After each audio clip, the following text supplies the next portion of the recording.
Hello， 大家好，我係姊妹。咁今一集呢個視頻咧，又嚟到咗我哋十里銀灘5期護衛港灣呢一度，同大家分享一套128方嘅4房單位嚇。咁呢一套房咧，相信有睇過我嘅片嘅觀眾朋友可能有啲熟悉啦。咁1個幾月之前我係有嚟分享過嘅，但係而家呢一個業主咧，佢係急降咗9萬蚊。咁現時74萬8千咧就可以攞得一套大橫廳嘅4房單位嚇。咁呢一個位置咧，算係位於我哋護衛港灣前排呢個組團入邊嘅一個9座嘅位置。咁我哋可以睇一睇佢出邊嘅景觀都係非常之唔錯嘅。咁都可以睇到兩罅嘅海景啦，同埋咧我哋呢一座行到呢個小區門口咧都係非常之近嘅，大概行路咧就差唔多係5分鐘左右啦，就可以直接到達我哋呢一座樓嘅1樓啦。非常之方便嘅一套單位嚇。咁護衛港灣呢一個小區咧，佢都係比較成熟啦。咁我哋小區門口咧都係好多商業而家係開緊嘅。咁而家都可以見到啦，陰天呢個時間睇出去呢個景觀非常之唔錯，而且咧呢度沙灘入邊咧都係好多人喺呢邊遊玩嘅。咁4房單位，就算你自己唔住，做個酒店託管啦，咁呢一度都係可以嘅。咁我哋星期六日呢一個就係我哋暑假呢一段時間，星期六日嘅時候咧，4房單位咧都可以租到成一千幾蚊一晚嘅，所以佢呢個酒店嘅收益都係好唔錯嘅嚇。咁我哋可以睇一睇呢一套房嘅格局，因為之前有嚟影過，所以我哋就比較快速睇一睇啦。露台同樣1.8米嘅一個深度啦，同埋佢一個闊度嘅話係有7米嘅。咁我哋要嚟睇一睇佢一個裝修嘅狀況啦。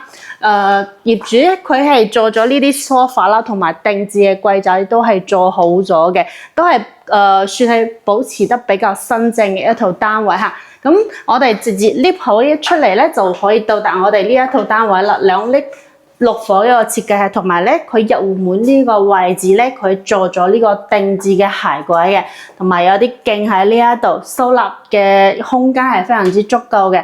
咁都比較方便，因為呢個定制嘅櫃仔而家呢個市場價啦都係比較貴嘅。咁再呢個櫃差唔多都要去到成1萬蚊嘅一個價錢啦，都可以慳翻一筆嚇。咁呢個位置咧就係我哋公區嘅衛生間，做咗3段式嘅呢個分區嘅設計嚇。咁帶咗嗰個明窗啦。咁第一間房咧，佢係睇住我哋後邊10座嘅一個景觀，咁睇園林嚇。咁佢一個空間咧都係非常之足夠，但係可以自己放一張咁樣1.5米嘅床啦，同埋佢係挨住呢個飄窗嘅。仲有呢一邊咧，業主都係做咗到頂嘅呢個衣櫃啦，都可以比較慳心水嘅嚇。咁過嚟呢一度睇一睇我哋廚房嘅位置啦。咁廚房呢一度咧，優質型一個設計，同埋入邊嘅呢個燃氣啊、熱水器同埋我哋呢個雪櫃咧，全部都係整好咗俾我哋。咁呢個業主咧，佢都唔會搬走嘅。咁到時呢一度咧，搞翻個衛生就可以嘅啦嚇。咁出邊呢一度係我哋窗台嘅位置。咁因為而家係陰天啦，咁呢一邊都係冇着呢個餐台位置，佢係冇着燈嘅。咁光線啦，講真就麻麻地度，就可以講就係如果係晴天嗰陣時嘅話，呢一個客廳佢都係非常之開揚，因為一個大橫廳呢個設計都係好受我哋港人朋友中意嘅嚇。咁睇一睇我哋第二間房啦。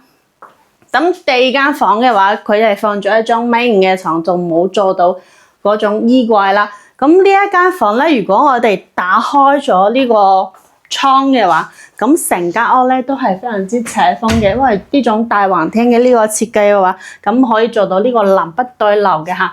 咁佢呢個業主佢係呢一度做翻一塊呢個玻璃啦。咁如果唔需要咁多房間嘅話，咁呢個房間咧可以作為一個瑜伽室啦，或者咧打坐啦、打麻雀嘅一個房間都係可以嘅嚇。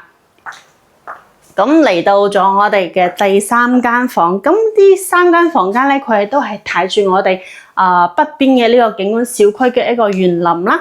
咁呢一度咧，佢係放咗一張1.2米嘅床嚇。咁呢一度都做咗呢種收納呢種鏡櫃啦，叫做佢微衣櫃呢個設計，可以作為一個書台嚇。咁上邊都係定做嘅櫃仔啦。咁轉過嚟咧，就可以睇到我哋主人間呢個位置啦。咁成排嘅衣櫃都係做好咗俾我哋嘅。咁呢一邊咧放咗一張美白嘅床，仲有呢個房間咧，佢可以直接出到我哋露台嘅。